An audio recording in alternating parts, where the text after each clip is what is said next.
विकास Guddu RKN Yadav राज के खानी हम कमाई अब कह घर पर में सबसे डराई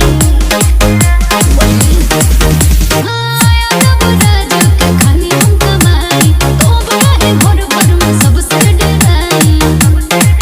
सोचा के हुए ना घुमटा हम काट के रहा हमरा राजा जी के कीनल हसरी ना दो अब